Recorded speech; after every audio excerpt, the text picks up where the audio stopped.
Right after I bought this car, I figured out it had some kind of rough rear fenders on it. And here's a good example. This one has been bondoed up and it's bubbling up and breaking loose up under there. So, a long time ago, a couple years ago, I bought this fender from a guy, I believe in Pennsylvania or Ohio. Brand new, new old stock, never been put on a car. He couldn't figure out how to ship it, and I gave him permission to cut it right here, because I'm thinking there's a good chance that the only part you need is the part below this line. I do have some rust right here, and this fender goes all the way up to the inside lip of the trunk if you did need to cut that out.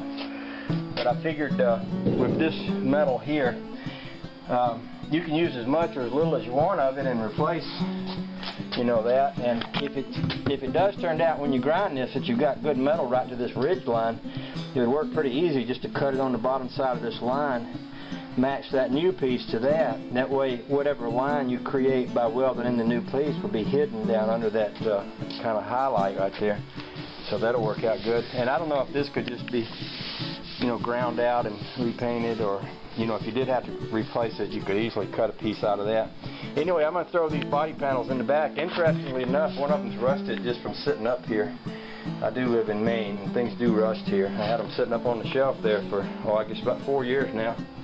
Started rusting just sitting on the shelf, so that's the way things go up here. With that said, I'm going to toss them in the trunk. This thing's got a pretty big trunk. You know, it's funny. When this car came out, it was a compact car. It was considered a compact car. If you park this next to a 62 Ford Galaxy, you'll see that Galaxy is like 3 blocks long compared to this. But you know, compared to today's standards, this is a big car. I mean, you know, look at that Saab out there. It's bigger than that Saab. You could almost put about half that Saab in the trunk of this thing. And this was a small car in the 60s when it came out, so it kind of gives you some perspective on where things are at. Anyway, with that said, I'm going to put that in the trunk. I've also got I've got a power steering box over here hidden away. There it is right there. This is for a Rambler power steering box. It has this bracket. There's a bracket that you have to bolt that to the frame.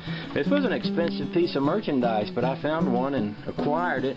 My thinking's always been, if I ever pulled that motor out, I'd go ahead and, you know, while the motor was out of the way, I'd go ahead and switch this over to power steering. And you'd have to marry these lines to a Chevrolet power steering pump, but that's not that hard to do. But anyway, that's going home with Josh. That's something that if he feels industrious enough to want to do that someday, he certainly can. It's obviously a little bit of a temptation, because this box would probably fit that Jeep out there. I think it's going to need one, but I ain't going to keep it. I'm sending it home with him, so we'll let him have it. He'll get some good use out of it.